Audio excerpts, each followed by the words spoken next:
Assalamualaikum warahmatullahi wabarakatuh. Perkenalkan, nama saya Rejo Prasudiwaluyo, CGP Angkatan 9 dari Kabupaten Bantul, Daerah Istimewa Yogyakarta. Pada kesempatan ini, saya akan membagikan aksi nyata diseminasi budaya positif di sekolah, modul 1.4. Langkah yang pertama adalah konsultasi kegiatan diseminasi dengan kepala sekolah. Setelah kegiatan disetujui oleh kepala sekolah, maka kami melanjutkan dengan diseminasi warga sekolah. Untuk kegiatan itu, mari kita simak video berikut ini. Terima kasih. Assalamualaikum warahmatullahi wabarakatuh. Bismillahirrahmanirrahim. Puji syukur kehadirat Allah Subhanahu wa taala atas limpahan rahmat bagi kita sehingga pada siang hari ini kita bisa berkumpul untuk kegiatan diseminasi budaya positif oleh Bapak Rejo Prasudiwaluyo, SPD. Salam serta salam kita sampaikan kepada junjungan Nabi besar kita Muhammad SAW yang telah memberikan bimbingan kepada kita untuk menuju jalan yang diridhoi. Yang saya hormati Ibu Hesti, kemudian yang saya hormati juga Bapak Rejo Prasudiwaluyo, dan yang saya cintai juga rekan-rekan teman-teman yang sudah hadir pada siang hari ini. Kemudian acara berikutnya sambutan dari Bu Hesti, saya persilakan. Terima kasih. Assalamualaikum warahmatullahi wabarakatuh. Waalaikumsalam warahmatullahi wabarakatuh. Alhamdulillah, bersyukur senantiasa kepada Allah Subhanahu wa taala yang sudah memberikan amal yang luar biasa sehingga pada siang hari ini kita bisa berkumpul. Bapak Ibu semua, pada hari ini kita akan menyaksikan diseminasi budaya positif yang merupakan modul ke-1 yang akan dibawakan oleh kita semua, yaitu Bapak Rejo Prasudiwaluyo. Bapak dan Ibu, Bapak Rejo Prasudiwaluyo SPD ini adalah sebagai CGP Angkatan 9. Monggo nanti kita saksikan bersama, kita lihat bersama, dan nanti akan kita ambil hikmah dan budaya di acara diseminasi.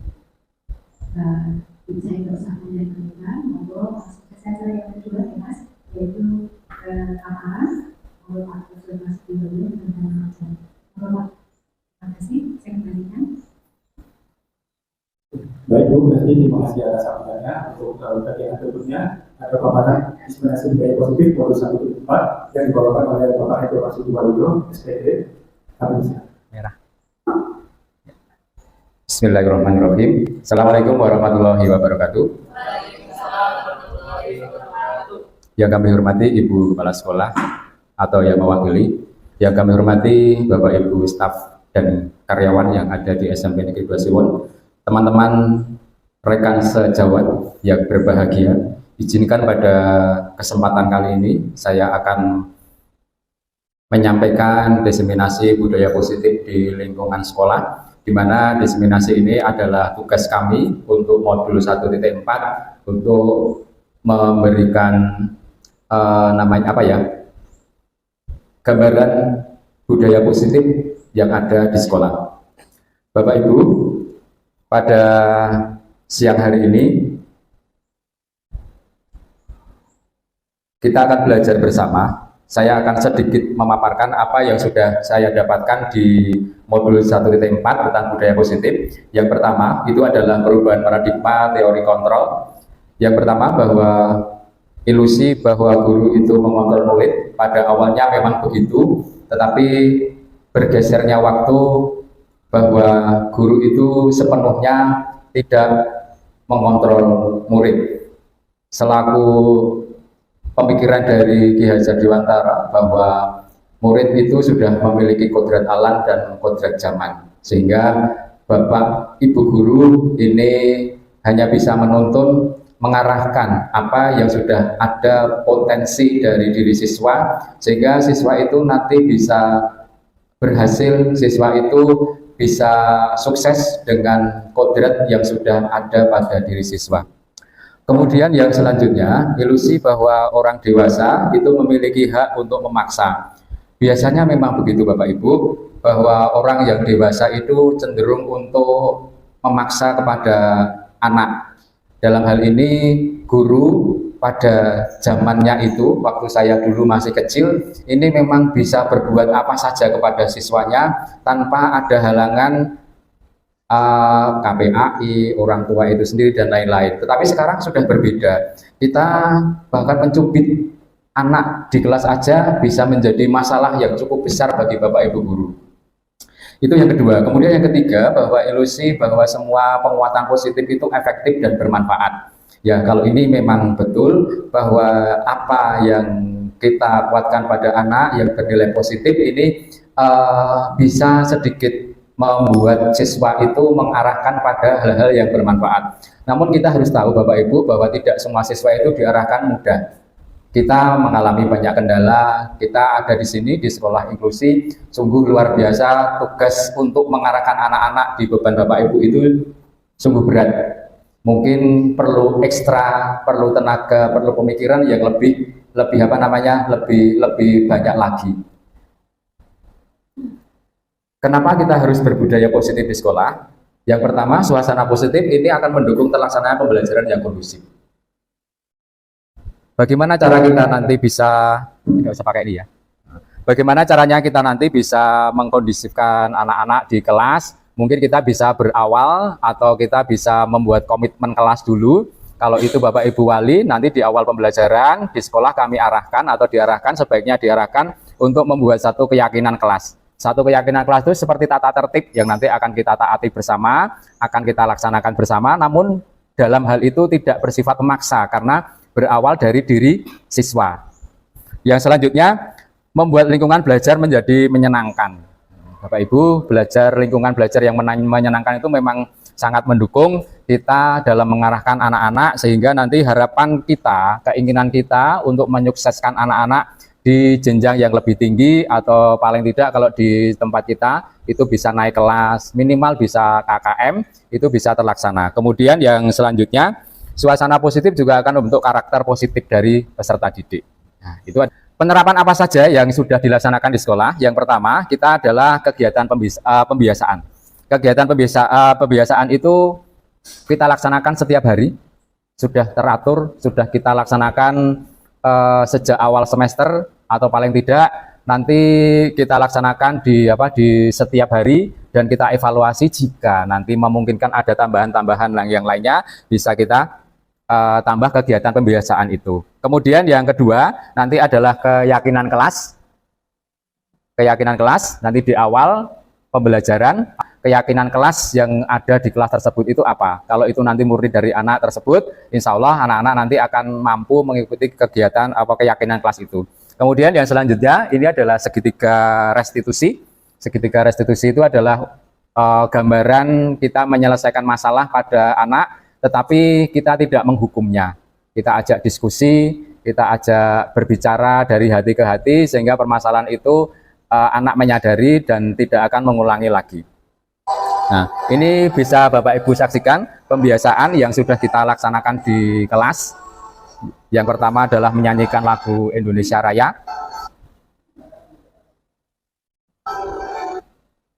Ini dilaksanakan jam 7, mulai jam 7 sampai jam 7.15. Nanti include di dalamnya. Ya, ini ya pembiasaannya seperti itu. Kemudian setelah pembiasaan yang ini, nanti ada kegiatan literasi. Ini kegiatan literasinya literasi membaca buku non teks. Jadi nyambung dari kegiatan tadi menyanyikan lagu Indonesia Raya, itu kita lanjutkan dengan literasi membaca buku non teks. Itu di hari Selasa. Di hari Rabu nanti ada kegiatan lagi literasi, tapi literasi di sini mewarnai. Mungkin Bapak Ibu di sini literasi mewarnai itu kok kayak SD ya, sepertinya SD atau TK yang lebih tepat. Tapi kita sudah diskusi panjang lebar dengan teman-teman yang ada di staf, teman-teman yang ada di di tim literasi. Ini bahwa tujuan utama kita itu bukan hanya sekedar mendapatkan hasil akhir, warna yang bagus, warna yang komposisinya gradasinya dan seterusnya. Ini adalah untuk melatih motorik siswa. Alasannya apa? Nah, pada saat itu kita diawali dari kondisi COVID, anak-anak yang tadinya terbiasa memegang pulpen, ternyata pada saat COVID itu ada perubahan perilaku, pulpen tidak pegang, tapi yang dipegang HP, sehingga di sana yang berfungsi tidak jari-jarinya tapi hanya jempolnya saja. Nah, jari-jarinya bagaimana? Jari-jarinya kemungkinan nanti tidak digerakkan sehingga kaku. Nah, berawal dari situ kita melatih anak dengan mewarnai. Kemana mewarnai? Nah, ini karena kegiatan mewarnai itu disukai. Kemudian pada hari Kamis ini saya belum bisa memberikan gambaran di sini, tapi pada hari Kamis nanti kita laksanakan kegiatan literasi membaca Al-Quran. Jadi kita harapkan anak-anak kita itu nanti dalam 1 tahun target kita bisa khatam 1 Al-Quran itu bisa kita selesaikan. Tapi kalau tidak bisa dalam 1 tahun ya tetap kita lanjutkan dari hari demi hari, ayat demi ayat, nanti akan bisa akhirnya kita khataman bersama. Dan ini sudah kita laksanakan dan sampai saat ini masih berjalan seperti jadwal yang sudah ditentukan. Kemudian kegiatan pembiasaan yang selanjutnya ini adalah salaman pagi. Kebetulan di sini saya pas piket bersama dengan Bu Wagiem. Ini sedang piket dan ditemani dengan Bu Kepala. Ya. Jadi setiap hari kalau Bapak Ibu ini sedang piket di sekolah, ini bisa melaksanakan kegiatan 5S, salam, senyum, sapa, dan seterusnya. Ini di halaman depan sekolah sambil menanti kedatangan anak. Anak kalau disambut dengan senyuman itu kan hatinya sudah senang, sehingga nanti harapannya nyaman belajar di sini. Hanya dengan senyum aja nyaman. Yang selanjutnya adalah membuat keyakinan kelas. Membuat keyakinan kelas ini ada beberapa tahapan-tahapannya. Tahapan yang pertama ini kita minta anak-anak untuk menuliskan di sini keinginannya apa di kelas tersebut. Misalnya nanti kelas belajar kondusif begitu. Nah, ini kita tuliskan dalam kertas yang seperti post-it ya. Kita tempelkan di sini. Ini adalah keinginan anak-anak. Kemudian kalau ini sudah menempelkan semua, baru nanti kita simpulkan di akhir yang berupa keyakinan kelas. Nah, harapan apa yang nanti anak-anak tuliskan di sini, ini kita rangkum. Bapak Ibu wali kelas nanti bisa membuat keyakinan kelas, komitmen kelas itu di sini dan ditandatangani oleh siswa.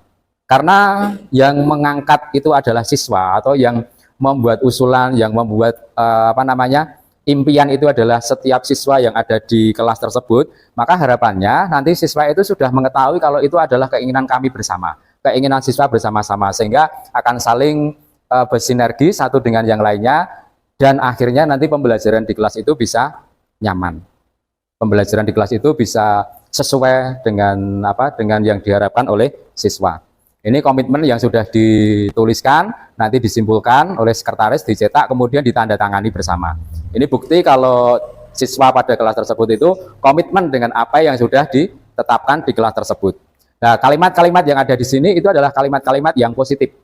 Tidak ada kalimat yang negatif. Tidak. Dilarang membawa senjata tajam, itu tidak ada di sana. Pokoknya dilarang dan tidak itu dihindari kata-katanya, sehingga di sana kata-kata itu adalah kata-kata yang menyentuh di hati. Begitu. Ini komitmen kelas. Yang selanjutnya Bapak Ibu yang diterapkan ini adalah segitiga restitusi. Pada segitiga restitusi ini adalah proses untuk menciptakan kondisi bagi murid untuk memperbaiki kesalahan mereka. Jadi siswa yang salah itu bisa kita ajak berkomunikasi, bisa kita arahkan sehingga nanti bisa kembali ke kelompoknya dengan karakter yang lebih baik. Misalnya itu punya permasalahan dengan kelompoknya. Kalau nanti punya permasalahan dengan Bapak Ibu guru, ya nanti permasalahan itu akan berakhir dengan baik. Bapak Ibu guru tidak ada yang mengancam, Bapak Ibu guru nanti semuanya baik-baik saja. Kalau sekarang kan sudah tidak boleh Bapak Ibu guru mengancam ya. Bapak Ibu guru itu harus menghamba kepada siswa sesuai dengan filosofinya Ki Hajar. Menghamba itu bukan jadi baturnya, itu bukan jadi pembantunya, itu bukan, tapi kita itu harus mampu mengarahkan semua potensi-potensi yang sudah ada di kodratnya si anak. Ada 3 tahapan Bapak Ibu. Yang pertama adalah menstabilkan identitas. Kemudian yang kedua adalah validasi tindakan yang salah, karena ini berupa ada permasalahan si anak atau siswa dengan Bapak Ibu guru, atau ada permasalahan siswa dengan siswa yang lainnya, maka di sini kita validasi. Yang terakhir nanti adalah menanyakan keyakinan. Menanyakan keyakinan itu berarti nanti kita kaitkan dengan komitmen yang ada di kelas itu. Komitmennya apa? Disiplin. Nah, berarti besok tidak terlambat lagi karena kamu sudah komitmen untuk disiplin. Begitu. Tidak nyontek ya berarti disiplin lagi. Nanti diarahkan memiliki komitmen di sini keyakinan kelas ya nanti akan bersinergi dengan segitiga restitusi ini. Menstabilkan identitas yang pertama. Jadi nanti kalau siswa itu memiliki permasalahan, nih kita dengan kalimat yang seperti ini, pasti nanti siswa akan lebih lunak hatinya. Setiap orang pasti pernah melakukan kesalahan. Nah, apalagi nanti didukung dengan Bapak Ibu guru cerita, saya dulu juga pernah terlambat, saya dulu juga pernah memiliki permasalahan dengan guru. Kita ceritakan saja. Setelah itu yang selanjutnya, nah, kamu bukan satu-satunya, berarti dia punya teman, sehingga tidak hanya sendiri. Mungkin kalau sendiri nanti dia akan minder ya, tapi kalau di sini adalah punya, oh ternyata saya ada temannya, berarti saya tidak sendiri, ada yang lain yang pernah melakukan begitu. Kemudian yang kedua kita validasi. Adakah cara yang lebih efektif supaya nanti kamu tidak terlambat lagi? Begitu. Nih, tentu kamu punya alasan. Nah, kita tanya alasannya. Ngapa Kak Uzi terlambat? Oh, ternyata alasannya bangun kesiangan. Nah, itu kan sudah kita validasi. Ternyata alasan-alasan itu masuk akal. Lah, karena alasan-alasan itu masuk akal, lah maka kita kaitkan dengan komitmen yang ada di kelas tadi. Komitmen yang ada di kelas tadi apa? Nah, ini. Kesepakatan apa yang sudah kita lakukan, yang sudah kita sepakati di kelas. Kalau telat ya tadi sudah kita contohkan, itu kaitannya dengan disiplin. Nanti disiplin. Nah, kalau itu kamu ingin orang yang seperti apa? Setelah mengetahui kesalahannya, ternyata tidak sendiri, kemudian ini harapannya siswa tersebut nanti mampu berubah. Siswanya berubah. Berubah apa? Ya berubah perilakunya. Kalau tadi terlambat ya besok berjanji tidak akan terlambat lagi. Dengan bagaimana? Ya dengan bangun yang lebih awal atau bangun lebih pagi. Kemudian orang tuanya mengantarnya juga lebih pagi. Karena kadang-kadang juga permasalahan itu tidak muncul hanya dari siswa. Dari orang tua juga banyak. Bapakku ngantar ke tadi ya mepet toh Pak. Lah ngopo? Dibangunin tidak bangun-bangun misalnya begitu. Dan nanti kan perlu komitmen dengan orang tua juga. Nanti kita bangun komunikasi, ya kita tanyakan ini tapi arahnya ke orang tua gitu. Nah, ini misalnya ada kasus seperti ini. Bu guru matematika dan wali kelas 8 sakit, sehingga tidak dapat masuk kelas. Akhirnya dicarikan guru pengganti. Namanya Ibu Eni. Ibu Eni ini baru 2 tahun guru di SMP. Beberapa murid perempuan, Vivi dan Natali, mengetahui hal ini mulai menggunakan kesempatan dan bersikap seenaknya. Berarti ini Vivi dan Natali ini sudah mengetahui kalau Bu Eni itu guru baru. Jadi kalau guru baru itu mungkin perlakuannya bisa bisa dibedakan dengan guru-guru yang sudah senior. Apalagi dengan Bu Kepala Sekolah itu sudah beda lagi. Ibu Eni mencoba menyapa Vivi dan Natali dengan ramah sambil mengingatkan mereka untuk fokus mengerjakan tugas. Ayolah, ini ajakan. Ayolah ini seperti teman. Ayolah tugasnya dikerjakan. Nanti ibu ditegur oleh kepala sekolah. Jadi yang merasa bersalah di sini malah ibu guru, bukan muridnya. Ini guru yang sangat baik sekali seperti itu. Kalian tidak mengerjakan tugas, tolong bantu ibu ya. Namun Vivi dan Natali malah tertawa. Ibu santai saja. Ini anak-anak sekarang kan memang banyak yang seperti itu ya. Mereka tetap tidak mengindahkan tugas, malah mengobrol. Keesokan harinya, Bu Santi memanggil Vivi dan Natali serta menanyakan tentang laporan Ibu Eni. Bu Santi menanyakan apakah mereka bersedia melakukan dan memperbaiki masalah yang ada. Vivi dan Natali. Nah ini bagaimana kalau kita lihat dari segi restitusinya? Yang pertama, tindakan pertama tadi kan adalah menstabilkan identitas. Ini kalimatnya Bu Santi menanyakan apakah mereka bersedia memperbaiki permasalahan yang ada. Jadi tidak kita mendikte anak itu adalah salah karena sudah tidak memperhatikan pada saat jam pelajarannya digantikan oleh guru yang lain. Kemudian kita memvalidasi tindakan yang salah. Ibu Santi menanggapi bahwa tindakan itu boleh saja dilakukan jika mereka bersungguh-sungguh minta maaf. Jadi tidak sekedar seremonial saja, tapi sungguh-sungguh dalam hatinya bahwa tadi Vivi sama Natali itu sungguh-sungguh mengakui kesalahan dan mau minta maaf kepada Ibu Santi. Yang terakhir, kita menanyakan tentang keyakinan kelas. Bu Santi menanyakan apakah yang akan Vivi dan Natali lakukan untuk memperbaiki masalah. Nah, tadi sudah minta maaf, kemudian akan membentuk diskusi kelompok. Ya, sehingga permasalahan yang ada di kasus pertama tadi tidak terbawa panjang lebar, tetapi segera terselesaikan dengan segitiga restitusi dan tidak menghakimi siswa. Jadi siswa ini setelah merasa bersalah terus minta maaf dan permasalahannya selesai, ada solusinya. Begitu Bapak. Begitu yang kita sampaikan. Terima kasih. Mungkin ada pertanyaan? Nggih, jadi memang itu tugas kami dari calon guru penggerak angkatan 9. Mohon maaf jika pada kesempatan kali ini telah menyita waktu dari Bapak Ibu guru untuk bersedia hadir di ruangan ini mendengarkan diseminasi dari kami apa yang sudah kami pahami di modul 1.4. Harapan kami jika Bapak Ibu kurang masih ada masukan bagi kami, monggo nanti silakan dikirimkan saja masukan-masukan itu lewat WA atau lewat grup sekolah, nanti bisa kita jadikan FGD kita dalam mungkin menangani anak-anak kita jika ada permasalahan yang ada di sekolah. Terima kasih, sekian dari saya. Assalamualaikum warahmatullahi wabarakatuh.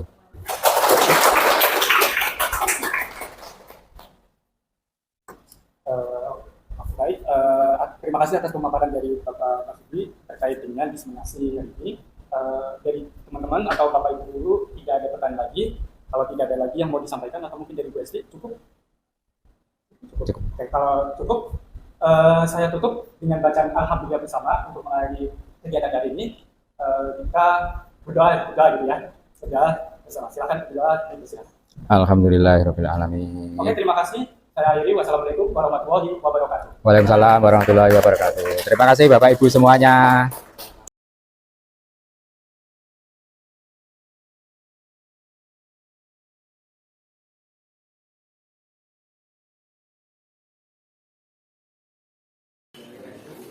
Assalamualaikum warahmatullahi wabarakatuh. Waalaikumsalam warahmatullahi wabarakatuh. Bagaimana kabar kalian? Baik. Oke, anak-anak. Pada awal pertemuan ini kita akan mencoba nanti untuk membuat suatu kesepakatan kelas atau keyakinan kelas, di mana pada keyakinan kelas itu nanti harapan besar apa yang akan Anda lakukan sehingga kelas yang Anda tempati di sini, suasana nyaman belajar yang ada di sini itu bisa tercapai.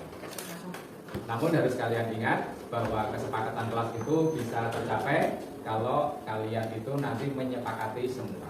Nah, tentunya di awal ini mari kita buat suatu kesepakatan, suatu keyakinan kelas biar nanti kalian bisa sesuai dengan apa yang kalian harapkan. Nah, Bapak sudah membagikan satu post-it di kalian yang warna-warni. Silakan dari warna-warni itu diisi, dituliskan satu harapan atau dua harapan juga boleh yang Anda impikan di kelas ini. Misalnya tidak boleh datang terlambat atau datang tepat waktu, guru tidak boleh kosong, misalnya begitu. Silakan Anda tuliskan, dua boleh, satu boleh. Nah, nanti setelah kalian itu sudah menulis, jangan lupa ditempelkan di sini. Dinamai nggak? Tidak usah dinamai, tidak usah dinamai. Silakan ditulis. Tulis terus nanti bergantian untuk ke depan menempelkan. Kalau sudah mau tempelkan di depan, tempelkan di depan. Silakan ditempelkan di depan. Kalau sudah, silakan. Tidak usah urut, langsung aja ya, udah menempelkan aja dari sini. Kalau nggak muat nanti bisa di sebelah sebelahnya. Yuk, silakan.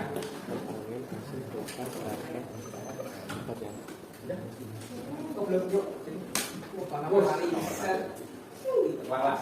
Ketua. Aku oh iya Pak. Ya, oke. Oke. Kalau nggak muat nanti ditata biar awet. Harusnya muat.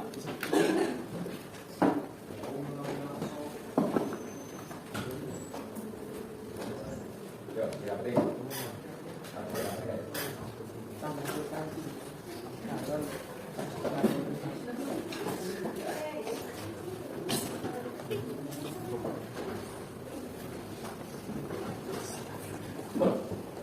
Oke. Jadi sudah Anda tempelkan di sini harapan-harapan dari kalian. Dari harapan-harapan ini saya juga belum membaca, kita cermati satu-satu. Kemudian nanti kita simpulkan dalam satu kalimat keyakinan kelas. Dan nanti akan ditulis di sini. Ya, ada yang mau membantu saya untuk menulis? Yang pertama, ini melakukan percobaan game dalam pembelajaran. Jadi kalau game itu nanti menggunakan HP ya. Oh, nanti menggunakan HP. Terus banyak mengadakan kerja kelompok atau diskusi. Kerja kelompok atau diskusi itu berarti nanti masuknya di Apa? Belajar kelompok atau diskusi. Apa? Komunikasi. Komunikasi ya. Komunikasi yang baik ya. Oke, berarti yang pertama kita tuliskan apa? Tadi komunikasi.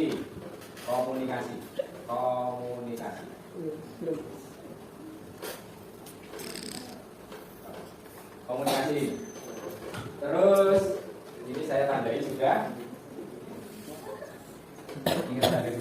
Kemudian boleh membawa handphone. Berarti kita sepakati? Ya, tetapi harus diingat kalau membawa handphone harus dimanfaatkan Yang baik. Oke. Berarti tadi di sini pada saat bawa handphone, penggunaan ponsel. Penggunaan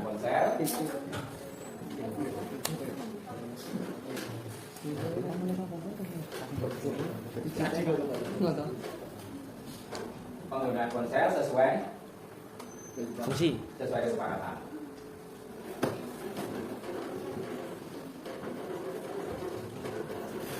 Terus dan boleh membawa HP sudah. Siswa wajib tiket. Tidak. Ya, sepakat? Sepakat. Maksudnya adalah apa? Kalau tiket itu kebersihan. Oke, kebersihan kelas. Boleh membawa ponsel sudah, kipas angin sudah. Ini saling menghargai. Bullying. Sama Nina saling menghargai. Bullying. Kerja kelompok tadi sudah masuk di komunikasi ya. Ya. Terus boleh membawa sudah. Saya mohon untuk semua bapak ibu guru kalau anak muridnya rame ngomong sendiri tolong ditegur. Berarti masuk di saling menghargai. Boleh. Toleransi juga boleh. Yang sudah kita sepakati bersama, yang pertama adalah komunikasi. Nanti kalian dengan teman-teman kamu saling menjaga komunikasi yang baik. Jangan sampai kalian nanti ada satu atau dua teman kamu yang tidak bisa, artinya kamu menjaga jarak dengan teman-teman kamu. Semuanya teman kamu itu adalah sama. Kemudian yang selanjutnya adalah penggunaan ponsel sesuai dengan yang sudah disepakati antara sekolah, orang tua dan kalian. Tentunya penggunaan ponsel di sekolah itu dimanfaatkan untuk pembelajaran. Jangan disalahgunakan untuk melihat yang tidak bermanfaat. Kemudian fasilitas lengkap nanti akan kita sampaikan kepada bagian Sarkas, tentunya yang di sini bertanggung jawab untuk melengkapi segala sesuatu yang berkaitan dengan pembelajaran yang ada di sekolah kita. Kebersihan kelas nanti disepakati ada piket ya. Nanti saya minta ketua kelasnya untuk membagi jadwal piketnya, dan jangan lupa bahwa distribusi jumlah siswa di hari Senin sampai hari Jumat itu merata. Jangan menunggu di satu hari. Kemudian saling menghargai, sepakat. Misalnya jam istirahat itu sudah jam 10, ada sebelum jam 10 istirahat, itu tidak diperbolehkan, tidak diperkenankan. Jadi semua ini sudah sepakat semua. Ya, kalau ini sudah sepakat, nanti kalian bisa membubuhkan tanda tangan yang ada di bawah ini. Tentunya tanda tangan yang Anda bubuhkan itu bukti kalau kamu sudah meyakini, sudah komitmen dengan peraturan yang ada di kelas ini. Silakan nanti Anda tanda tangan di sepanjang ini yang masih kosong, pulpen. Jangan pakai begitu. Ya, tanda tangan nanti kita uruskan dari nomor 1, nomor 2 dan seterusnya ya. Urut aja ya dari pojok sini. Ya, silakan bawa pulpen maju, kemudian tanda tangan di sini. Yuk. Ya. Oke, coba.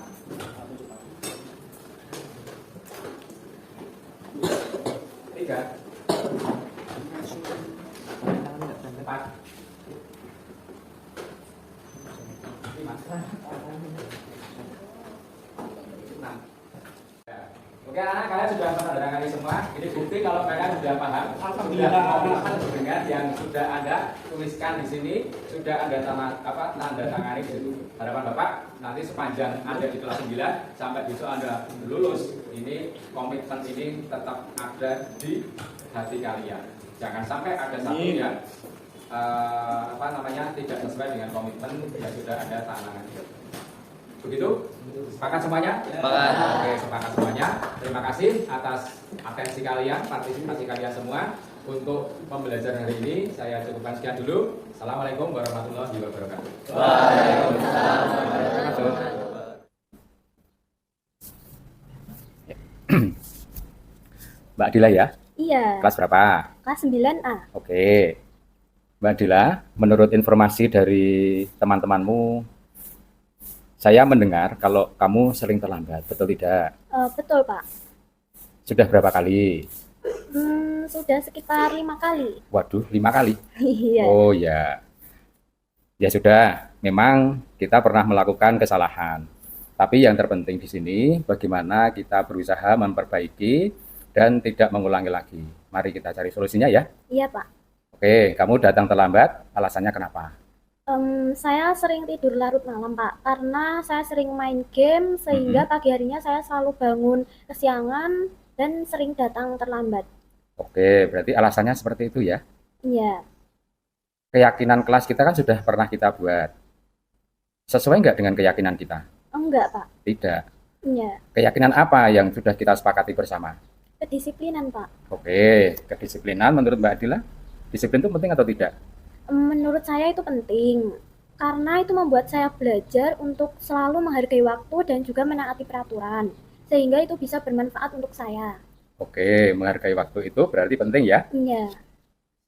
Ya, seperti menghargai orang di sekitar kita, menghargai waktu juga bermanfaat untuk pekerjaan kita menjadi lebih bermakna.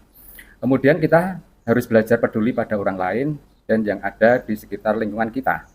Iya, Pak, saya menyesal sudah sering terlambat. Untuk itu saya mohon maaf, Pak Pra. Oke, saya terima maafmu dan berusaha tidak untuk mengulangi lagi ya. Iya, Pak. Nah, menurut Mbak Adila, apa yang harus dilakukan supaya tidak terlambat lagi? Saya akan mencoba untuk tidur lebih awal dan juga membatasi waktu bermain HP, sehingga ketika esok harinya saya tidak bangun kesiangan lagi. Oke, itu janji ya? Iya. Ya. Nanti akan saya komunikasikan dengan wali kelas, dengan warga kesiswaan kalau kamu sudah berjanji dan tidak akan mengulangi perbuatan seperti tadi. Baik, Pak. Oke, kalau begitu Mbak Adila tetap semangat terus. Kemudian menghargai apa yang sudah kita sepakati bersama. Sekarang silahkan kembali untuk belajar dan kembali bersama-sama temanmu di kelas. Baik, Pak. Terima kasih, Pak Pra. Ya, sama-sama.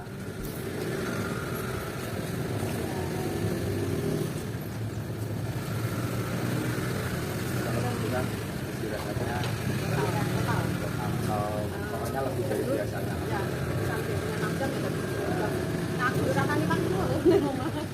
Kalau siang itu juga dimanfaatkan untuk tidur. Nanti kondisinya kurang.